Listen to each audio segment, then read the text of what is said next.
Nallamala declaration కార్యక్రమ సభాధ్యక్షులు స్థానిక శాసనసభ్యులు మీ అభిమాన నాయకుడు డాక్టర్ చిక్కుడుపల్లి వంశీకృష్ణ గారు, స్థానిక పార్లమెంట్ సభ్యులు డాక్టర్ మల్లు రవి గారు, ఈ కార్యక్రమానికి నాతో పాటు ముఖ్య అతిథులుగా విచ్చేసిన ఉప ముఖ్యమంత్రి వర్యులు మిత్రులు, ఈనాటి కార్యక్రమానికి రూపకర్త బట్టి విక్రమార్క గారు, అదేవిధంగా మహబూబ్ నగర్ జిల్లా ఇన్ఛార్జి మంత్రివర్యులు నా ఆప్తులు దామోదర్ రాజ నరసింహ గారు, ఈ కార్యక్రమంలో పాల్గొన్న పెద్దలు వ్యవసాయ సాగునీటి పారుదల civil supplies minister Uttam Kumar Reddy గారు, అదేవిధంగా సోదరిమణి మంత్రివర్గ సభ్యులు శ్రీమతి సీతక్క గారు, అదేవిధంగా పెద్దలు మంత్రివర్గ సభ్యులు ఈ జిల్లా వాసి జూపల్లి కృష్ణారావు గారు, అదేవిధంగా మంత్రివర్గ సభ్యులు తుమ్మల నాగేశ్వరరావు గారు, మిత్రులు సోదరులు మంత్రివర్గ సభ్యులు పొంగులేటి శ్రీనివాస్ రెడ్డి గారు, వేదిక మీద ఉన్న మంత్రులందరూ, పార్లమెంట్ సభ్యులు, శాసన సభ్యులు, శాసన మండలి సభ్యులు, రాష్ట్ర ప్రభుత్వ అధికారులు, ప్రాణ సమానులైన మా నల్లమల్ల సోదర సోదరి మనలకు అందరికీ మనస్ఫూర్తిగా అభినందనలు, ధన్యవాదాలు. ఒకప్పుడు నల్లమల ప్రాంతం అంటే వెనుకబడిన ప్రాంతం. ఈ ప్రాంతం అభివృద్ధి చేయాలి అనంటే ఎవరి తరము కాదు, ఎవరో నాయకుడు వచ్చి ఈ ప్రాంతాన్ని అభివృద్ధి చేయాలన్నట్టుగా మాట్లాడేవాళ్ళు. కానీ ఈనాడు మీ అందరి ఆశీర్వాదంతో, మీరు అభిమానంతో గుండెల్లో పెట్టుకొని భుజాల మీద మోసి కొండారెడ్డిపల్లి గ్రామం నుంచి ఈరోజు రాష్ట్రానికి నాయకత్వం వహించే తెలంగాణ రాష్ట్ర ముఖ్యమంత్రిగా ఇదే నల్లమల గడ్డ మీద నిలబడి మాట్లాడుతున్నా అంటే నా గుండె ఉప్పొంగింది, నా సంతోషానికి అవధులు లేవు. మన ప్రాంతం, ఈ ప్రాంతం నుంచి మహేంద్రనాథ్ గారు మీ అందరికీ తెలుసు, ఉమ్మడి రాష్ట్రంలో తెలంగాణ ప్రాంతం నుంచి ప్రాతినిధ్యం వహించిన మహేంద్రనాథ్ గారు నిజాయితీకి మారు పేరు. వారే కాదు, ఈనాడు ఈ ప్రాంతానికి సంబంధించిన మన బిడ్డ ఉత్తమ పార్లమెంటేరియన్ జైపాల్ రెడ్డి గారు దేశాన్ని వన్నె తీసుకొచ్చి పాలమూరు ప్రాంతం వాళ్ళు మేధావులు అని నిరూపించి ఉత్తమ పార్లమెంటేరియన్గా రాణించిన వాడు.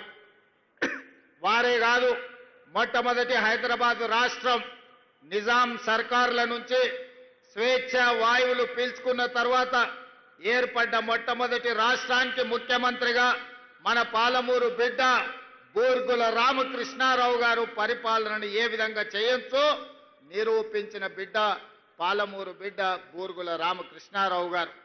మరి అలాంటి పాలమూరు ప్రాంతమన్నా, నల్లమల్ల అడవి ప్రాంతమన్నా నాకు ఎంతో గర్వకారణం. ఎవరైనా నీది పాలమూరు అని అడిగినా, నువ్వు నల్లమల్ల బిడ్డవా అని అడిగినప్పుడు నాకు చాలా సంతోషం కలుగుతుంది. నా ప్రాంతం ఒక గొప్ప ప్రాంతం. ఈ ప్రాంతం నుంచి వచ్చిన వాళ్ళము, మేం కష్టపడతాం, కష్టాన్ని నమ్ముకుంటామని చెప్పి గర్వంగా చెప్తా. పాలమూరు జిల్లా అంటే ఒకనాడు తట్ట పని, పార పని, మట్టి పని, ఎక్కడికైనా ముంబై అయినా పూనా అయినా ఎక్కడైనా వలస పోవాలంటే, ఎక్కడ ప్రాజెక్టులు కట్టాలన్నా, ఎక్కడ తట్ట పని, పార పని, మట్టి పని ఉందంటే పాలమూరు నుంచే పిలిచేవాళ్ళు. అది మనకు అవమానం కాదు. పాలమూరు జిల్లా ప్రజలు కట్టిన ప్రాజెక్టులు ఈ దేశం నలుమూలల ఈనాడు సాగునీరును అందిస్తున్నాయంటే మన రక్తాన్ని చెమటగా మార్చి ఈ మట్టి పని చేయబట్టి ఈ ప్రాజెక్టులు పూర్తయి ఈ దేశం ఇవాళ సస్యశ్యామలంగా మారింది. అదేవిధంగా సోదరులారా, ఇవాళ ఈరోజు ఈ నల్లమల అటవీ ప్రాంతంలో నల్లమల డిక్లరేషన్ మా సహచర మంత్రివర్గ సభ్యుల మధ్యలో ఈరోజు డిక్లేర్ చేసుకుంటున్నాము అని అంటే, ఆనాడు ఎన్నికల సమయంలో వచ్చినప్పుడు మీరు డాక్టర్ వంశీకృష్ణ గారిని 50,000 మెజారిటీతో గెలిపించండి, మళ్ళీ ముఖ్యమంత్రిగా ఈ ప్రాంతానికి వస్తా, ఈ ప్రాంతం నా ప్రాంతం, ఈ ప్రాంతాన్ని అభివృద్ధి పదం వైపు నడిపించి ఆదర్శ నియోజకవర్గంగా తీర్చిదిద్దుతా అని ఆనాడు ఎన్నికల సమయంలో మీకు మాట ఇవ్వడం జరిగింది. ఆ మాట ప్రకారం మీరు మీ మాట నిలబెట్టుకున్నారు. డాక్టర్ వంశీకృష్ణను అత్యధిక మెజారిటీతో 50,000 పైన మెజారిటీతో గెలిపించి నల్లమల్ల పౌరుషాన్ని ఈ ప్రాంతం కాంగ్రెస్ పార్టీకి అండగా నిలబడుతుంది.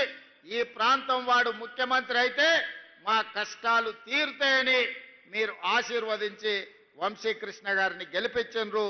ఈనాడు 65 మంది శాసనసభ్యులు తెలంగాణ నలుమూలలా గెలిపించడం వల్ల తెలంగాణ రాష్ట్ర ముఖ్యమంత్రిగా మీ బిడ్డ ఈరోజు మీ మధ్యలో నిలబడి నేను నల్లమల ప్రాంతం వాడిని తెలంగాణ రాష్ట్రానికి ముఖ్యమంత్రి అని చెప్పుకునే గర్వపడే విధంగా ఈనాడు ఇక్కడ నిలబడ్డం. ఈరోజు నా బాధ్యత పెరిగింది. వంశీకృష్ణ గారు కొన్ని అంశాలను ప్రస్తావించను. ఈ ప్రాంత అభివృద్ధికి సంబంధించి ఈ ప్రాంతాన్ని అభివృద్ధి చేయడం అనేది వంశీకృష్ణ గారికి ఎంత బాధ్యత ఉందో వారితో సమానంగా బాధ్యతను పంచుకోవడానికి ఈ ప్రాంతానికి అవసరమైన నిధులు మంజూరు చేయడానికి ప్రత్యేకమైన ప్రణాళికలు ఏర్పాటు చేసి ఇంతకుముందే కలెక్టర్ గారికి, షరత్ ఐఏఎస్ ఆఫీసర్ గారికి, ఇతర అధికారులకు మా ఉప ముఖ్యమంత్రి గారికి విజ్ఞప్తి చేసిన నా ప్రాంతాన్ని అభివృద్ధి చేయడానికి ప్రత్యేకమైన ప్రణాళికలు రచించండి. దానికి అవసరమైన నిధులను విడుదల చేయాలి. ఈ ప్రాంతంలో సాగునీరు అందాలి. ఈ ప్రాంతంలో పేదలకు విద్య, ఉద్యోగ, ఉపాధి అవకాశాలు ఇవ్వాలి అని చెప్పి మా సహచర మంత్రివర్గ సభ్యులతో పాటు అధికారులకు సూచన చేయడం జరిగింది. మిత్రులారా, ఇవాళ ఈరోజు ఏర్పాటు చేసుకున్న కార్యక్రమం 29 మంది గిరిజన కుటుంబాలు 45 ఎకరాలలో ఆనాడు ఈ భూముల్లో వాళ్ళు దున్నుకుంటే ఈ పోడు భూములు పోరు భూములుగా మారినాయి. ఆనాడు ఈ పోరు భూముల్లో పోరాటం చేసిన గిరిజనులను బేడీలు వేసి జైలుకు పంపించిన చరిత్ర గత ప్రభుత్వానిదైతే ఈనాడు అదే భూముల్లో సోలార్ పవర్ ప్లాంట్లు పెట్టి వాళ్లకు మంచి తోటలు పెట్టి మంచి పంటలు పండే ఫలాలను ఇచ్చే భూములుగా మార్చి ఈ రోజు ఆ గిరిజనులు ఆత్మగౌరవంతో బ్రతికే విధంగా ఇందిరా సౌర గిరి జల విధానాన్ని ఈరోజు ప్రవేశపెట్టడం జరిగింది. అయితే మా ఉప ముఖ్యమంత్రి గారికి నాదొక సూచన. ఈ ఇందిరా సౌర గిరి జల వనరుల అంటే పలకడానికి మాకు కొంచెం కష్టంగా ఉంది. ఇందిరా సోలార్ గిరి జల విధానం అనే కింద మార్చండి. సౌర అనే బదులు కంటే సోలార్ అని పెడితే మా వాళ్ళకు అల్కగా అర్థమవుతుంది, మేము అల్కగా మాట్లాడడానికి ఉంటుందని వారికి నేను విజ్ఞప్తి చేస్తున్నా. అదేవిధంగా మిత్రులారా, ఇవాళ అక్కడ ఆడబిడ్డలతో మాట్లాడినా, మా చెంచు ఆడబిడ్డలతో మాట్లాడుతున్నప్పుడు నాకు ఆశ్చర్యం కలిగింది. సమాజం పట్ల వాళ్ళకున్న అవగాహన, సమాజంలో జరుగుతున్న అభివృద్ధిని ఈరోజు అక్కడ అలివేలు అనే అమ్మాయితో మాట్లాడినా, ఆ అమ్మాయి ట్రైనింగ్కి వెళ్ళింది, తోటల పెంపకాల గురించి అవగాహన కల్పించుకుంది, అధికారులతో మాట్లాడింది, ఇతర ప్రాంతాలలో జరుగుతున్న తోటల పెంపకాలలో తీసుకుంటున్న జాగ్రత్తల గురించి ఆ అమ్మాయికి అవగాహన కలిగింది. అందుకే ఈరోజు నేను కలెక్టర్ గారికి ఆదేశాలు ఇచ్చిన, ఎవరైతే ఈ గిరిజన ప్రాంతాలలో ఉన్న ఆడబిడ్డలు ఈ తోటల పెంపకంలో కానీ సోలారు విద్యుత్తు మోటార్లు పెట్టుకోవడంలో కానీ అదేవిధంగా వాళ్ళ ఇంటికి సోలారు విద్యుత్తు పెట్టుకోవడానికి అవసరమైన ప్రణాళికలు అవగాహన కల్పించడానికి వాళ్ళకు అవకాశం ఇచ్చండి, వాళ్ళను అచ్చంపేట నలుమూలల తిప్పండి అని చెప్పి నేను కలెక్టర్ గారికి ఆదేశాలు ఇచ్చిన. అదేవిధంగా ఇవాళ అక్కడ అధికారులతోనే మాట్లాడినా. ఈరోజు మనము కరెంటు ఒకప్పుడు మోటార్లు కాలిపోవడము, ట్రాన్స్ఫార్మర్లు పేలిపోవడం చూసినాం. ఈనాడు కరెంటు నిరంతరాయంగా వచ్చినా ఈరోజు ఆ విద్యుత్తు తడిసి భారమై ఈరోజు రైతులకు కావలసిన విధంగా ఆ విద్యుత్తును వాడుకోలేని పరిస్థితి ఉంది. అందుకే ఈరోజు ఈ అచ్చంపేట ప్రాంతంలో మా వంశీకృష్ణ గారి విజ్ఞప్తి మేరకు ఎన్ని మోటార్లు ఉన్నాయో మొత్తం నియోజకవర్గంలో అందరి రైతులకు ఉచితంగా సోలార్ విద్యుత్తు పంపు సెట్లు ఇచ్చి ఈ వేదిక మీద నుంచి తెలంగాణ ప్రజలందరికీ నేను ఒక విజ్ఞప్తి చేయదలుచుకున్నా. నా సొంత ప్రాంతం అచ్చంపేట ప్రాంతం, ఈనాడు ఏ రైతు కూడా విద్యుత్తు వినియోగాన్ని చేసే మోటార్లు కాదు, రాబోయే 100 రోజుల్లో ప్రతి రైతుకు సోలారు విద్యుత్తు మోటార్ను అందించి సోలారు విద్యుత్తు ఉత్పత్తి మోటార్లకే కాదు రేపు భవిష్యత్తులో అదనంగా సోలారు విద్యుత్తును ఉత్పత్తి చేసి ప్రభుత్వానికి అమ్మే విధంగా ఆ ఆడబిడ్డలకు 3,000, 4,000, 5,000 ప్రతి నెల ఆదాయం వచ్చే విధంగా ఈరోజు ప్రణాళికలు రచించండి అని చెప్పి మా అధికారులకు చెప్పిన. అందుకే ఇవాళ అచ్చంపేట నియోజకవర్గాన్ని ఈ రాష్ట్రానికి దేశానికే ఆదర్శంగా తీర్చిదిద్దే బాధ్యతను స్థానికైన రైతులు గిరిజనులు ఇక్కడికి విచ్చేసిన వేలాది మంది రైతులు బాధ్యతగా తీసుకోండి. ప్రపంచానికే మన అచ్చంపేటను ఆదర్శంగా తీర్చిదిద్దుదాం. దానికి అవసరమైన నిధులను ఇచ్చే బాధ్యత మీ సోదరుడిగా నేను తీసుకుంటాను అని చెప్పి మీకు అందరికీ విజ్ఞప్తి చేస్తున్నా. సాగునీటి ప్రాజెక్టులు కావచ్చు, రోడ్లు కావచ్చు, కళాశాలల గురించి మా వంశీకృష్ణ గారు చెప్పారు. దానికి సంబంధించిన ప్రణాళికలన్నిటిని కూడా అధికారులకు ఇవ్వండి. అంచనాలు తెప్పించి వాటికి అవసరమైన మంజూరు చేయడానికి అన్ని జాగ్రత్తలు, అన్ని నిర్ణయాలు తీసుకుంటామని చెప్పి నేను ఈ వేదిక మీద నుంచి నేను చెప్పదలుచుకున్నా. మిత్రులారా, ఇవాళ ఆలోచన చేయండి. 2023 డిసెంబర్ 7 నాడు మనం అధికారం చేపట్టిన తర్వాత ఈనాటి వరకు దాదాపుగా తుమ్మల నాగేశ్వరరావు గారి నాయకత్వంలో రైతులకు 60,000 కోట్ల రూపాయలు ఈ రోజు రైతుల మీద ఖర్చు పెట్టినాం. అందులో 21,000 కోట్ల రూపాయలు రైతు రుణమాఫీలోనే ఖర్చు పెట్టినాం. రైతు భరోసా కావచ్చు, రైతు రుణమాఫీ కావచ్చు.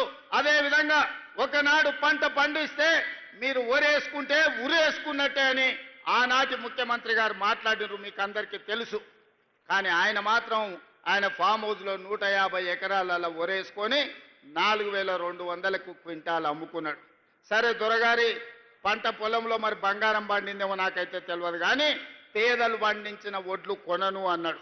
కానీ మన ప్రభుత్వం వచ్చిన తర్వాత మీరు వరి పండించండి, సన్నాలు పండించండి, మీకు గిట్టుబాటు ధరనే కాదు మీకు 500 రూపాయల బోనస్ ఇచ్చి రైతులను ఆదుకుంటాం, పండించండి అని అంటే మొన్నటి ఎండాకాలంలో యాసంగిలో 1,56,00,000 మెట్రిక్ టన్నుల మీరు ఒడ్లు పండించి దేశంలోనే చరిత్ర సృష్టించరు. ఈసారి వానకాలంలో కూడా అత్యధికంగా 1,35,00,000 మెట్రిక్ టన్నుల వడ్లు ఉత్పత్తి చేసి దేశంలోనే అత్యధికంగా ఈ సంవత్సరంలో దాదాపుగా 2,80,00,000 పైచలకు లక్షల క్వింటాళ్ళ వడ్లు మీరు పండించారు. అంటే ఈరోజు వరి పండిస్తే ఉరేసుకోవాలనే కాడ నుంచి వరి పండిస్తే గిట్టుబాటు ధరనే కాదు మీకు 500 రూపాయల బోనస్ ఇస్తామని చెప్పినాం. ఆనాడు సన్నాలు పండించండి నేను అన్నప్పుడు కొంతమంది అవహేళన చేసిరు. సన్నాలు పండించమంటుండు ఈ సన్నాసి అని ఒక నాయకుడు అన్నాడు. కానీ ఇవాళ మా పేదలు, మా ఆడబిడ్డలు ఇక్కడ ఉన్నారు. అక్కడ పక్కన చాలా మంది మా అక్కలు, మా సోదరిమణులు ఉన్నారు. వాళ్ళని నాకు కొంచెం దూరంగా కూర్చోబెట్టారు. కానీ నేను వాళ్ళందరినీ చూస్తున్నా. మా అక్కలందరూ చేయొద్దండి. అక్క, మీకు సన్న బియ్యం వచ్చినాయా రాలేదా? ఇవాళ సన్న బియ్యం ద్వారా మీ పిల్లలకు మంచి అన్నం వండి పెడుతుండ్రా లేదా? మీ ఇంటాయనకు 3 పూటల భోజనం పెడుతుండ్రా లేదా? ఒక్కసారి చెప్పండి. ఇవాళ మా అక్కల, ఆడబిడ్డల కళ్ళల్లో సంతోషం చూడండి. ఆయల్ల రేషన్ షాపులో పోతే బియ్యం తెచ్చుకుంటే బర్రెలకు దానా కింద వాడేది, లేకపోతే రేషన్ షాపోడే కిలోకు 10 రూపాయలు మనకిచ్చి వాడే కొనుక్కునేది. కానీ ఇవాళ ఉత్తమ్ కుమార్ రెడ్డి గారి మంత్రిగా ఈరోజు సన్న బియ్యం ప్రతి పేదవాడికి అందించడం ద్వారా బుక్కెడు బువ్వ ఇవాళ సన్న బియ్యంతో మనం తింటున్నాం. మేమందరం మీకు ఇవ్వడం కాదు, పేదవాళ్ళ ఇళ్లలో నేను, మా ఉప ముఖ్యమంత్రి గారు, మా వ్యవసాయ శాఖ మంత్రి గారు, మా సాగునీటి పారుదల శాఖ మంత్రి గారు, ప్రతి మంత్రి, మా రెవెన్యూ మంత్రి గారి ఇండ్లల్లో పేదవాళ్ళ ఇంటికి వెళ్ళి వాళ్ళు వండిన సన్న బియ్యం మేము తినొచ్చిన మాట వాస్తవం కాదా? ఆయల్లో సన్నాలు వండియబట్టి ఈనాడు పేదలకందరికీ ఈరోజు సన్న బియ్యం ఇవ్వడం ద్వారా ఈరోజు రేషన్ బియ్యం మనము ఆత్మ గౌరవాన్ని పెంచే విధంగా అవి వండుకొని తింటున్నాము అని అంటే, రైతులు పండించే సన్న బియ్యం మళ్ళీ రైతులకే మీరు వడ్లు పండిస్తే వాటిని బియ్యంగా మార్చి మళ్ళీ పేదలకే సన్న బియ్యం అందిస్తున్నాం. ఈ ప్రభుత్వం మీకు రైతులకు ఉచిత కరెంట్ ఇవ్వడమే కాదు, ప్రతి పేదవాడి ఇంటికి 50 లక్షల పేదలకు 200 యూనిట్లు ఈనాడు ఉచిత విద్యుత్ ఇస్తున్న మాట నిజం కాదా? పేదలకందరికీ ఇవాళ 3,10,00,000 మందికి సన్న బియ్యాన్ని రాష్ట్ర ప్రభుత్వం అందిస్తున్న మాట వాస్తవం కాదా? ఇవాళ మా ఆడబిడ్డలు, మా అక్కలిడికి వచ్చారు. మా మంత్రి పొన్నం ప్రభాకర్ గారు వేదిక మీద ఉన్నారు. మహాలక్ష్మి పథకం ద్వారా మా ఆడబిడ్డలకు ఆర్టీసీ బస్సుల్లో ఉచిత ప్రయాణం అందించినాం. ఒకనాడు అమ్మగారి ఇంటికి వెళ్ళాలన్నా అమ్మవారిని దర్శించుకోవాలంటే ఇంటి ఆయన దగ్గర చేయి చాపాల్సిన పరిస్థితి. ఇవాళ మా అక్కలకి ఇంటి ఆయన ఆఫీసుకు పోతే అమ్మవారి దర్శనం చేసుకొని అమ్మగారి ఇంటికి పోయి పలకరించి మళ్ళా సాయంత్రానికి ఉచితంగా ఇంటికి వచ్చే ఏర్పాటు మా ఆర్టీసీ బస్సుల్లో మహాలక్ష్మి పథకం ద్వారా ఉచిత ఆర్టీసీ బస్సు ప్రయాణం ఇచ్చినాం. ఈ 16-17 నెలల దాదాపుగా 5,500 కోట్ల రూపాయలు ఈరోజు ఆడబిడ్డల ఉచిత బస్సుకు మనం ఖర్చు పెట్టడం జరిగింది. ఇదే కాదు, మా ఆడబిడ్డలు ఉన్నారు, సంఘాల సభ్యులు ఉన్నారు. ఈరోజు ఎవరెవరో పెద్ద పెద్ద వ్యాపారస్తులు బస్సులు కొని ఆర్టీసీకి కిరాయికి ఇస్తున్నారు. కానీ మా ఆడబిడ్డలకు సంఘాలకు 600 బస్సులు ఇచ్చి 150 బస్సులు నేనే ప్రారంభించిన. ఇవాళ ఆడబిడ్డల బస్సులు కొని ఆర్టీసీకి కిరాయికి పెట్టి లక్షాధికారులను ఇవాళ కోటీశ్వరులను చేసే విధంగా ఆడబిడ్డలకు ఆర్టీసీ బస్సుల యజమానులను చేసింది మన ప్రభుత్వం కాదా? ఒకసారి ఆలోచన చేయండి. ఇదే కాదు, ఇవాళ సోలార్ పంపు సెట్లు పెట్టుకున్నాం. ఇక్కడ సోలార్ విద్యుత్ ఉత్పత్తి చేస్తున్నాం. ఒకనాడు ఏమనేది, సోలార్ అంటే అదాని అనేటోళ్ళు, పెట్రోల్ బంకుల వ్యాపారం అంటే అంబానీలు అనేటోళ్ళు. కానీ ఇవాళ మా ఆడబిడ్డలకు 1000 మెగావాట్ల సోలారు విద్యుత్ ఉత్పత్తి చేసే ఒప్పందాలు భట్టి విక్రమార్క గారితో చేయించి సోలారు ఉత్పత్తి చేయండి, కోటీశ్వర్లు గాంధీ అని చెప్పి 1000 మెగావాట్లు వాళ్లకు బ్యాంకు ద్వారా లోన్లు ఇప్పించి ఇవాళ ఒప్పందాలు చేయించినాం. ఇవాళ రిలయన్స్ పెట్రోల్ బంకులు కాదు, మా మహిళా శక్తి, ఇందిరా మహిళా శక్తి పెట్రోల్ బంకులు వచ్చినాయి. నారాయణపేటలో నేనే స్వయంగా వెళ్ళి మా ఆడబిడ్డలు నడుపుతున్న పెట్రోల్ బంకును ప్రారంభించి మా ఆడబిడ్డలు పెట్రోల్ బంకులు నడపగలరని ఇవాళ ఆడబిడ్డలను పెట్రోల్ బంకుల యజమానులను ఇవాళ మనం చేయలేదా? మీరు ఆలోచన చేయండి. ఇదే కాదు, హైటెక్ సిటీ అన్న శిల్పారామం చుట్టుముట్టుతంటే కోటీశ్వరులే ఉంటారు, మల్టీనేషనల్ కంపెనీలు ఉంటాయని చర్చ జరిగేది. విప్రో, ఇన్ఫోసిస్, మైక్రోసాఫ్ట్ లాంటి ప్రపంచ దిగ్గజ కంపెనీలకు అక్కడ ఆఫీసులు ఉన్నాయి. కానీ అక్కడనే 3.5 ఎకరాల స్థలం మా మహిళా సంఘాలకు ఇచ్చి వాళ్ళు ఉత్పత్తి చేసే వస్తువులను అమ్ముకోవడానికి ప్రపంచ కంపెనీలతో పోటీ పడే విధంగా మా ఆడబిడ్డలకు శిల్పారామం పక్కన 3.5 ఎకరాల భూమి కేటాయించి 106 స్టాళ్లు పెట్టి వాళ్ళ ఉత్పత్తులన్నిటిని అమ్ముకోవడానికి వాళ్ళ ఆత్మ గౌరవం నిలబడే విధంగా అదాని అంబానీలతో పోటీ పడే విధంగా ఇవాళ మా ఆడబిడ్డలకు అవకాశం కల్పించింది. నేను ఒకటే చెప్పిన మా మంత్రివర్గ సహచరులకు, మా అధికారులకు, రాబోయే రోజుల్లో 2029 లోపల 1 కోటి మంది ఆడబిడ్డల్ని కోటీశ్వరులుగా చేసే విధంగా లక్ష్యం పెట్టుకోండి. ఆ దిశగా పంచడం. ఆడబిడ్డ చేతిలో రూపాయి ఉంటే వాళ్ళ పిల్లలకు ఉపయోగపడుతుంది, వాళ్ళ కుటుంబం బాగుపడుతుంది. ఒక్క ఆడబిడ్డ ఆర్థికంగా నిలబడితే కుటుంబాన్ని మొత్తం నిలబెడుతుంది. అదే 1 కోటి మంది ఆడబిడ్డలు ఆర్థికంగా నిలబడితే తెలంగాణ రాష్ట్రం ప్రపంచానికి ఆదర్శంగా మారి అత్యధిక ధనిక రాష్ట్రంగా తెలంగాణ రాష్ట్రాన్ని మన ఆడబిడ్డలు తీర్చిదిద్దడానికి అవకాశం ఉన్నది. అందుకే ఇవాళ ఆడబిడ్డల్ని ఆర్థికంగా నిలబెట్టాలన్న ఆలోచనతోటి అన్ని ప్రణాళికలు చేస్తూ మనం ముందుకు వెళ్తున్నాం. ఒక పక్కన రైతులకు గిట్టుబాటు ధర అందించడమే కాకుండా బోనస్లు ఇచ్చి రైతులకు రైతు రుణ విముక్తి చేసి రైతులను ఆదుకున్నాం.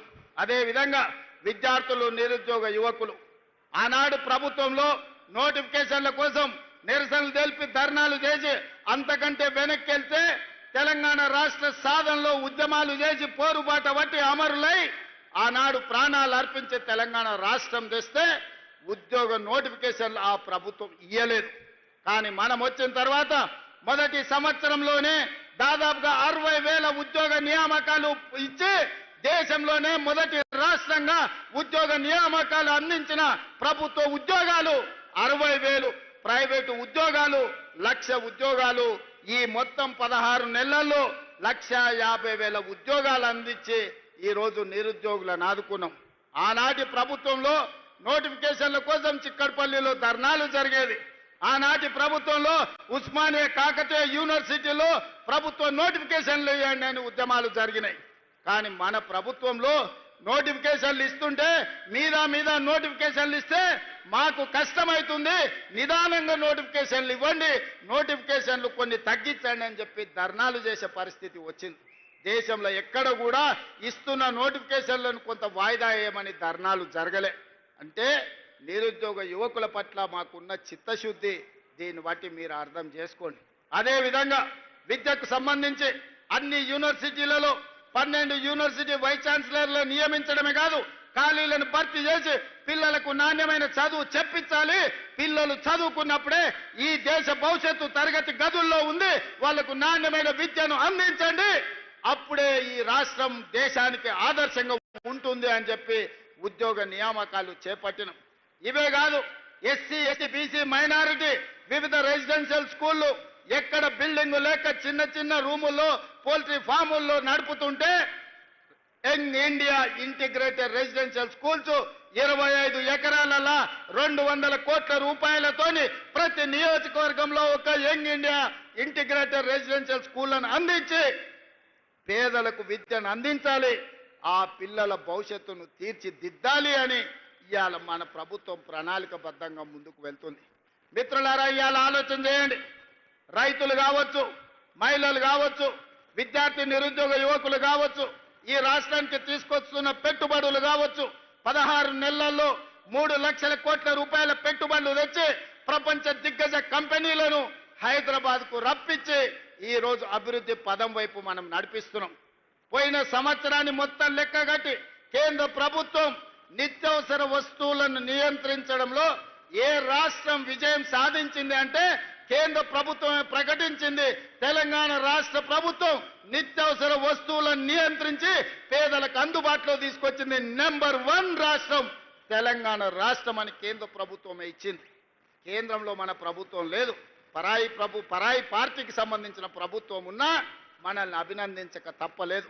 శాంతి భద్రతలకు సంబంధించి దేశం మొత్తం అన్ని రాష్ట్రాలలో పోటీ పెడితే శాంతి భద్రతలు తెలంగాణ రాష్ట్రంలోనే అత్యంత మెరుగ్గా ఉన్నాయి. నెంబర్ 1 శాంతి భద్రతలను కాపాడిన రాష్ట్రంగా తెలంగాణ రాష్ట్రాన్ని ఈ రోజు కేంద్ర ప్రభుత్వం ప్రకటించాల్సి వచ్చింది. నిరుద్యోగ సమస్యను పరిష్కరించడంలో దేశంలో ఉన్న అన్ని రాష్ట్రాల పోటీ జరిగింది. నిరుద్యోగ సమస్యని నిర్మూలించడంలో తెలంగాణ రాష్ట్రం నెంబర్ 1 అని కేంద్ర ప్రభుత్వమే నెంబర్ 1 రాష్ట్రంగా తెలంగాణ రాష్ట్రాన్ని ఇవాళ కేంద్ర ప్రభుత్వం ప్రకటించాల్సిన పరిస్థితి వచ్చింది. అంటే ఏ రంగంలో అయినా ఇదే కాదు, పన్నుల వసూళ్లలో రాష్ట్ర ప్రభుత్వానికి వచ్చే ఆదాయంలో ఏ రాష్ట్రం అత్యధికంగా తన పన్నులను వసూలు చేసింది అనంటే తెలంగాణ రాష్ట్రమే. సొంతంగా పన్నుల సేకరణలో నెంబర్ 1 రాష్ట్రం తెలంగాణ రాష్ట్రం అని ఇవాళ కేంద్ర ప్రభుత్వము ఇవాళ ప్రకటించింది. అందుకే మిత్రులారా, పరిపాలన మన చేత కాదని, మన వల్ల కాదని, పాలమూరు జిల్లా వాళ్లకు పాలన చేత కాదని అవహేళన చేస్తున్న వాళ్లకు ఇదే దీటైన జవాబు. పాలమూరు వాళ్ళు తట్ట పని, పార పని, మట్టి పని కాదు, పరిపాలనలో కూడా నెంబర్ 1గా దేశానికి ఆదర్శంగా నిలబడతామని, ఈ దేశానికి తెలంగాణ రాష్ట్రాన్ని ఆదర్శంగా నెంబర్ 1గా తీర్చిదిద్దుతామని ఈ 16-17 నెలల్లో మనం నిరూపించినాం. కానీ ఇది సరిపోదు, ఇంకా ముందుకు వెళ్ళాలి అనంటే ప్రజలందరూ మమేకమై మనతో కలిసి వచ్చి మా అడుగులో అడిగేసి మమ్మల్ని ఆశీర్వదించి ముందుకు నడపండి.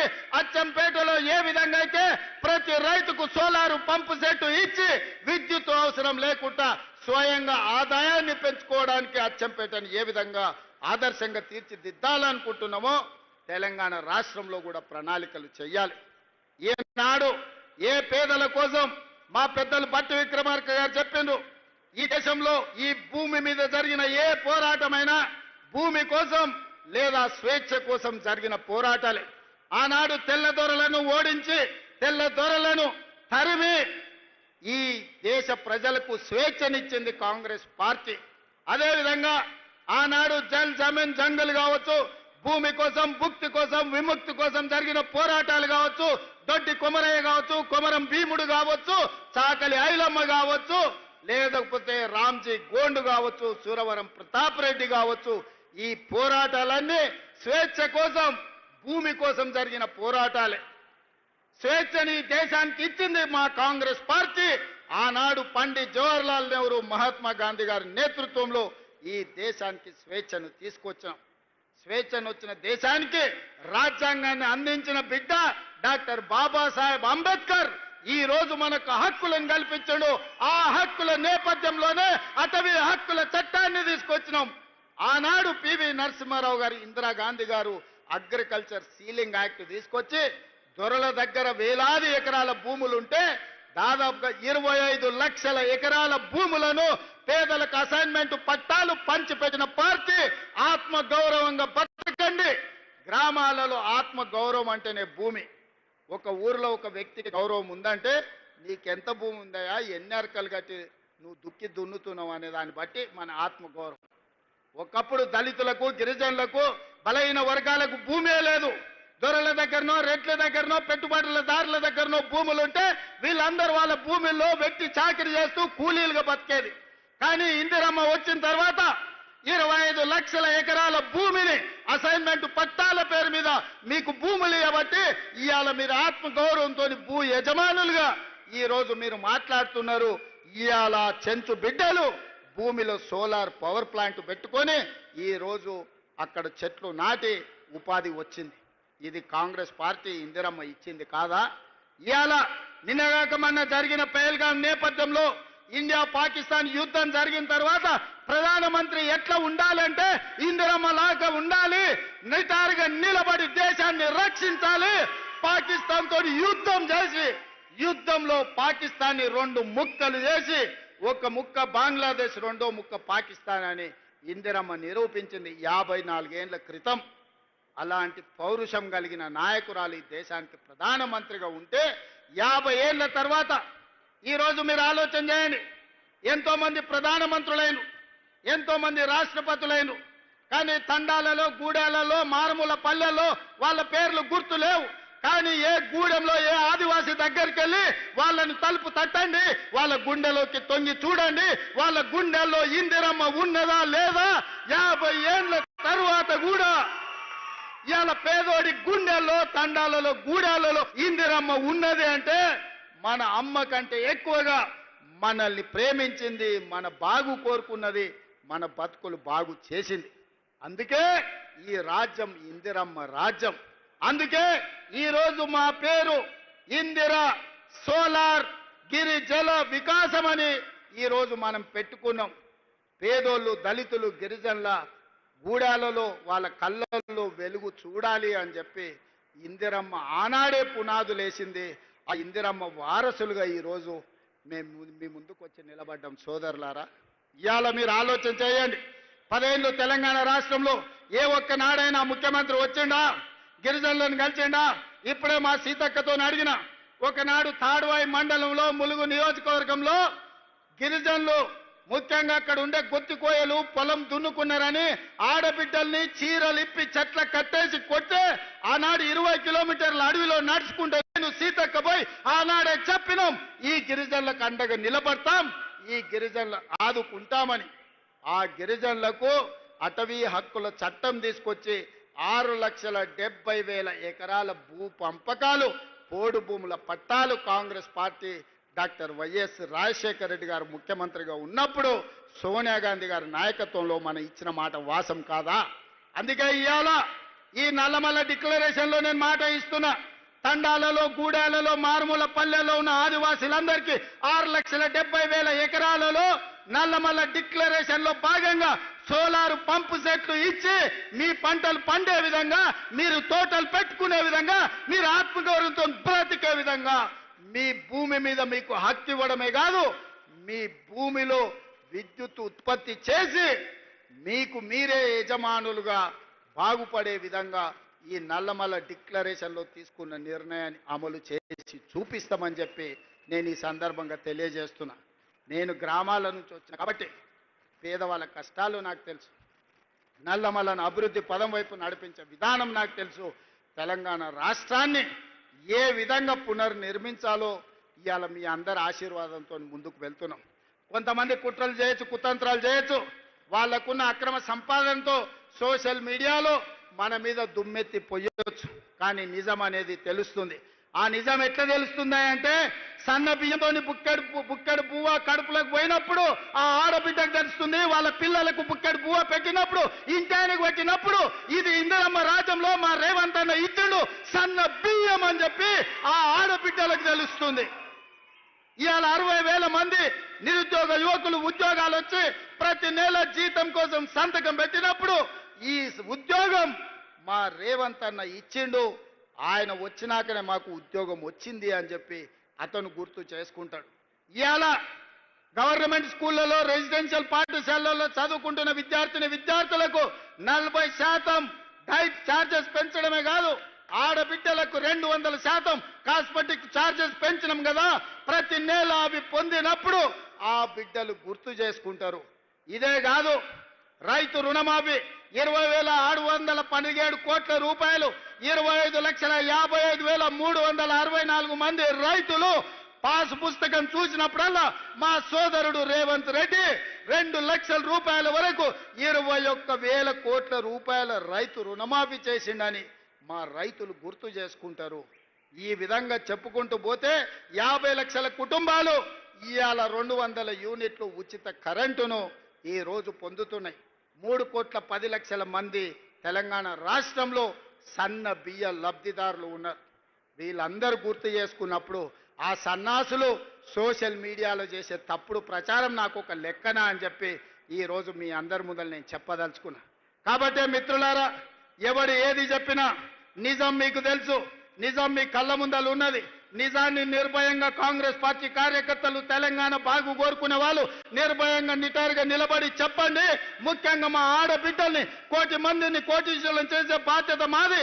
పోయిన సంవత్సరం సెర్పులో 15,000 కోట్లు, మెప్మాలో 6,000 కోట్లు, 21,000 కోట్లు సంఘాలకు లింకేజ్ ఇచ్చినాం.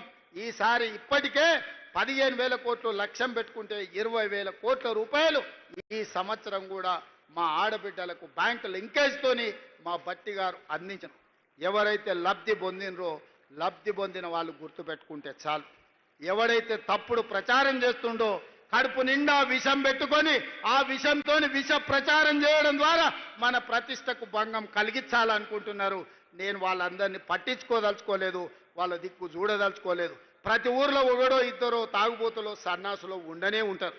అంత మాత్రాన ఊరేమన్నా పాడైపోతుందా, ఊరికేమన్నా దరిద్రం వస్తుందా? మిత్రులారా, తెలంగాణ రాష్ట్రంలో కూడా 5 మందో 10 మందో నాయకులు సన్నాసులు ఉండొచ్చు, దరిద్రం ఉండొచ్చు, కడుపు నిండా విషం ఉండొచ్చు.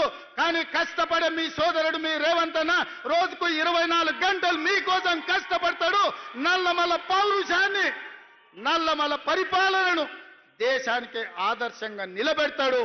ఈ రాష్ట్రాన్ని అభివృద్ధి పదం వైపు నడిపించడానికి ఆశీర్వదించి అండగా నిలబడ్డందుకు మీకందరికీ మనస్ఫూర్తిగా ధన్యవాదాలు తెలియజేస్తూ మీ అందరి దగ్గర సెలవు తీసుకుంటున్న మిత్రులారా, ధన్యవాదాలు.